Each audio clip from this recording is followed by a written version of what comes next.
presenter is Quốc Nguyễn, presenting paper face-to-face reconstructed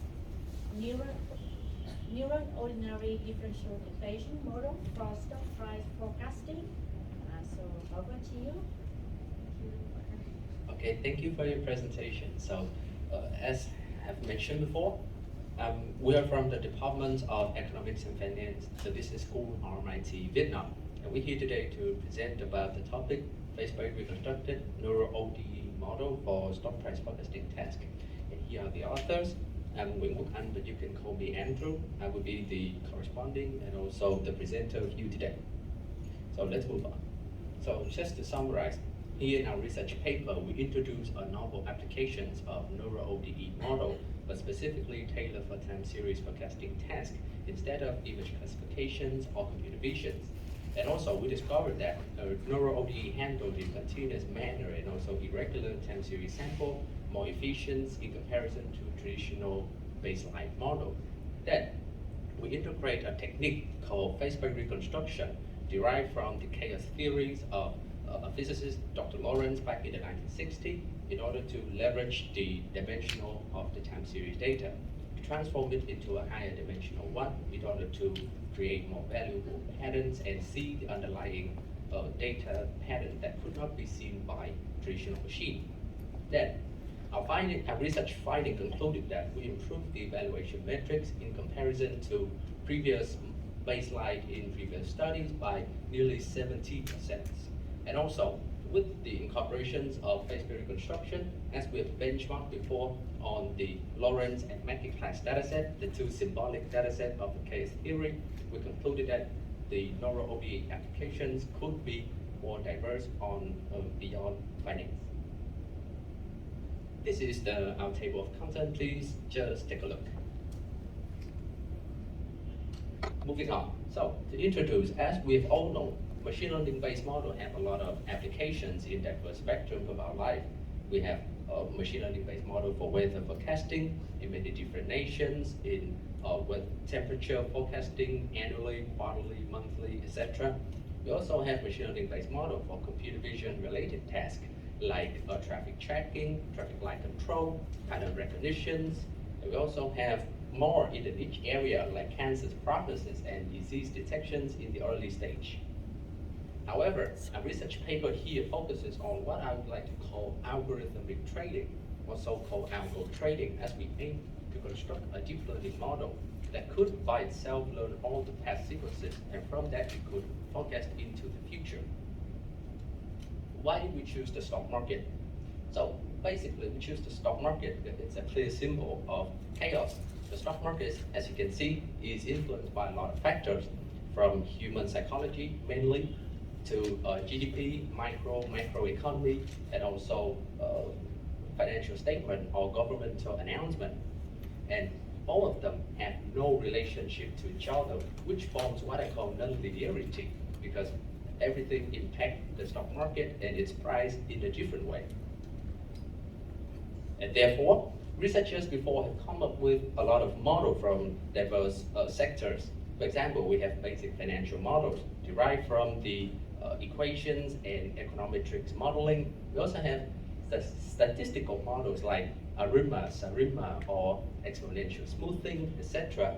However, when we're handling with big data and heading towards the AI-centric century, I do not believe that their necessity is still fit in our case of time series modeling. And that is why the use of traditional machine learning model is more fit as it is proven before to handle the tabular data task more efficiently in comparison to traditional financial or statistical model.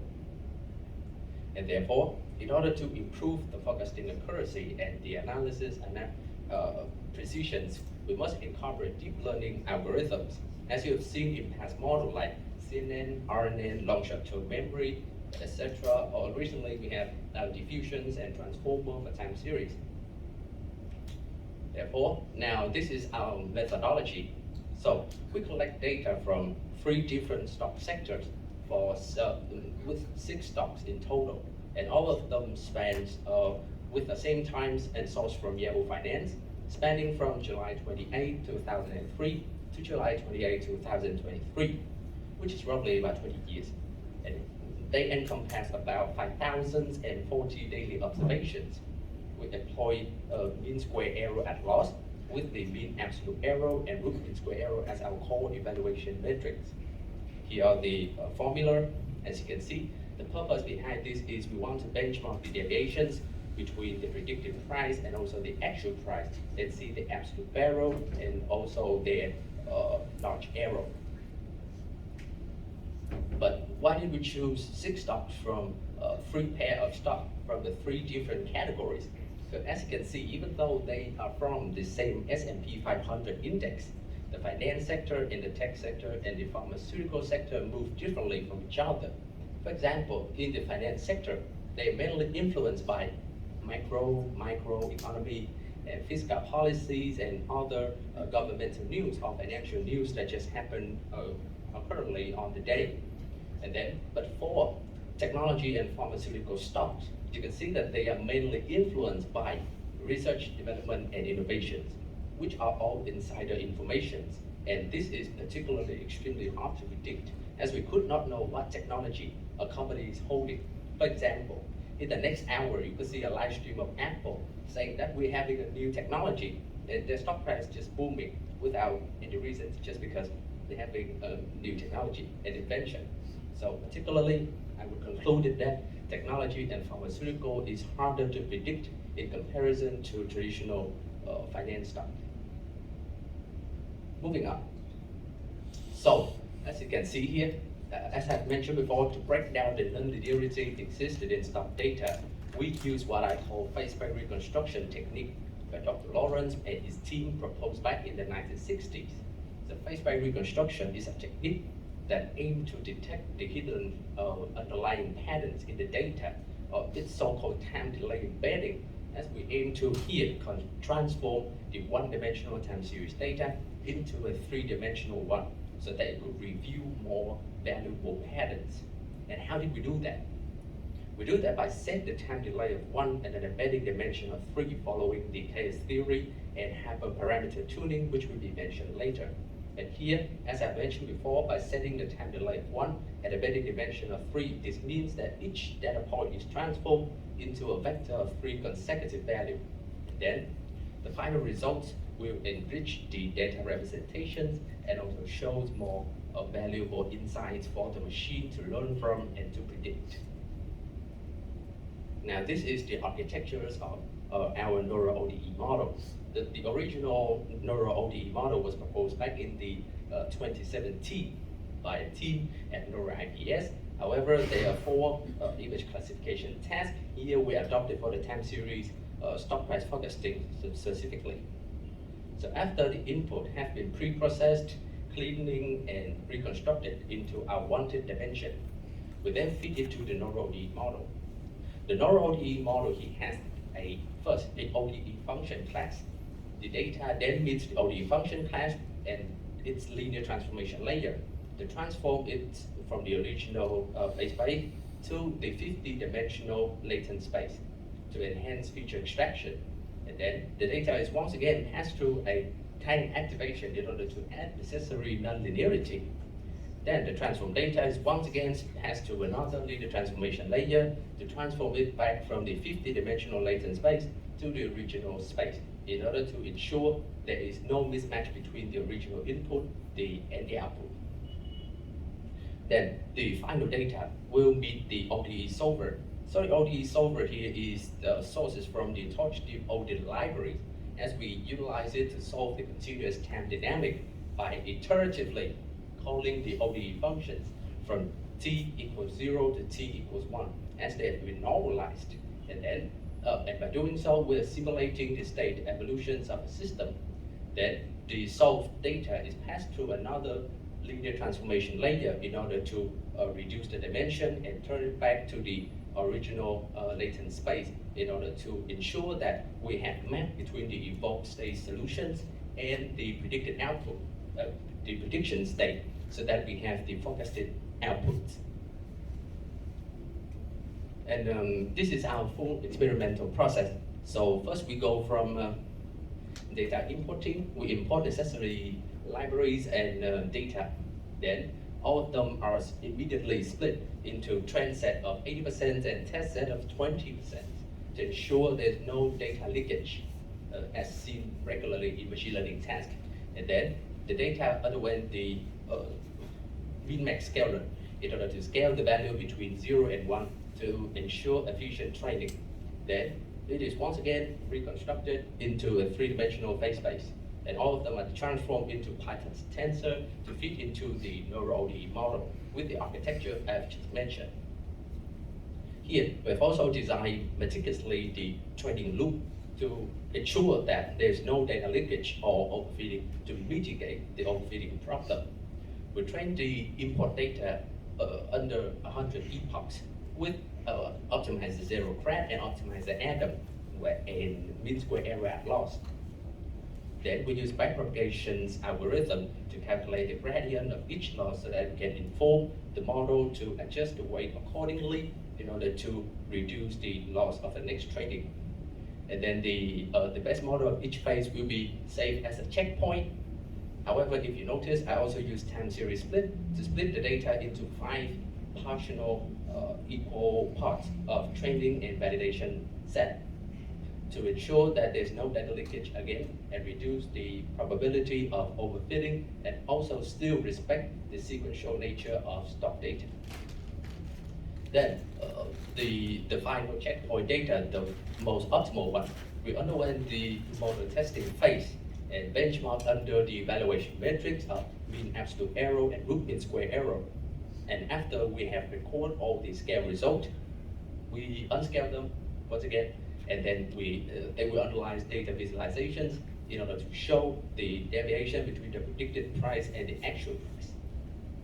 And this is our hyperparameter tuning table. As you can see, we have estimated of around 43 values for each of the components, and then decide which is the best value for each of them to ensure that the model works optimally. So coming up, this is the performance comparison.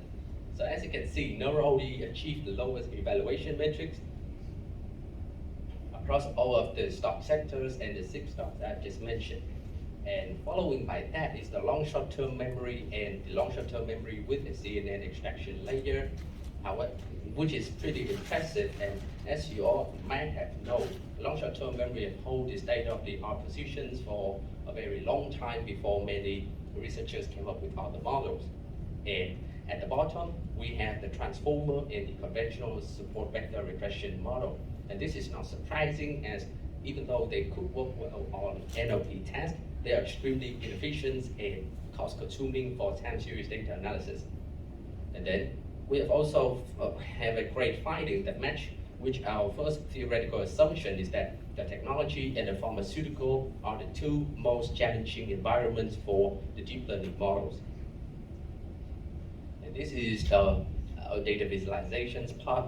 However, for the sake of time, I will only choose 1 pair from each of the category to respect the presentation time. So as you can see here, this is the predictions for the long short-term memory. With the red line is the predicted value and the blue line is the actual value. So it's highly deviated, in which the long short-term memory model even smoothed out many trends. And it keeps seeing delays in the predicted values, which could cost a company to millions of dollars. And this is only in the testing phase, and it's that horrible. However, when you look at the neural ODE model, you can see that it has solved most of the problem. And even though it looks that perfect, if you read my paper, you can see that the deviation is still high, not that perfect or overfitting, but yeah, the deviations, I would say the gap between the predicted value and the actual value actually has been minimized. The same case happened to the finance sectors, which we have the BAC stock price prediction. You can see the same case happened with long short-term memory as it started to deviate extremely in the long term. And the neural ODE once again solved the problem. However, there is an interesting fact that long short-term memory has solved the short-term predictions better in comparison to the neural ODE, as you can see from 0 step to the 400 here. The deviation is actually very small in comparison to the neural ODE, which is larger. However, in the long term, it's still losing against the neural ODE models. And then to finally conclude our research paper, we benchmark our neural ODE models on the chaotic system of Lawrence and Mackey class. And these are the two most symbolic datasets to test whether your model would work well on the time series analysis task. And you can see that for the Lawrence, it smoothed out many of the declining or uptrend. And the Mackey class, still the same case because the time span over 2,000 time steps, so it kind of looked like it steps on the blue line. However, that's not the case here. As you can see, the mean absolute error and root mean square error is actually 10 times higher than the stock price predictions figures I've just mentioned before. Now to summarize our research paper, you can see that we have successfully somehow applied the neural ODE model in stock price forecasting task. We discovered that neural ODE outperformed many of the baseline model. We utilize many different advanced techniques for training and also mitigate the problem of data leakage or overfitting, I hope. And then we also use evaluate our model on Mackey class and the Lawrence dataset to prove that neural ODE could work beyond finance. The limitation you can see is because of the limited dataset scope, which only 6 stock, and also the narrow forecasting focus, as we're only focusing on the close price of a stock.